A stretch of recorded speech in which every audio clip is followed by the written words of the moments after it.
మీకు రామాయణంలో ఏ యోధుడి క్వాలిటీస్ ఉన్నాయో నేను చెప్తాను. జనవరిలో వచ్చేది బాలి. వీళ్ళు ఎదుట వాళ్ళ బలాన్ని తన బలం చేసుకొని ముందర వాళ్ళని ఓడిగలరు. ఫిబ్రవరిలో జాంవంత్. వీళ్ళకి ఎటువంటి విషయంలో అయినా చాలా ఎక్స్పీరియన్స్ ఉంటుంది. మార్చ్ లో విభీషణ్. వీళ్ళకి దేవుడి పైన చాలా నమ్మకం అండ్ ప్రేమ ఉంటుంది.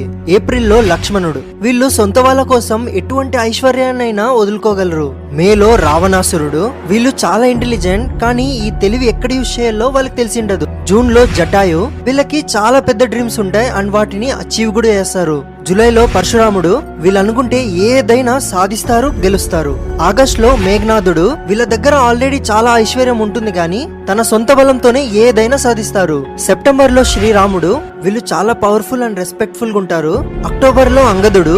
వీళ్ళు ధర్మం కోసం సొంత వాళ్ళని కూడా వదులుకోగలరు. నవంబర్ వాళ్ళు కుంభకర్ణుడు. వీళ్ళు జీవితం మొత్తం చాలా రిచ్ లైఫ్ లీడ్ చేస్తారు. అండ్ డిసెంబర్ లో బజరంగబలి. వీళ్ళు నమ్మిన వాళ్ళ కోసం ప్రాణాలైనా ఇస్తారు.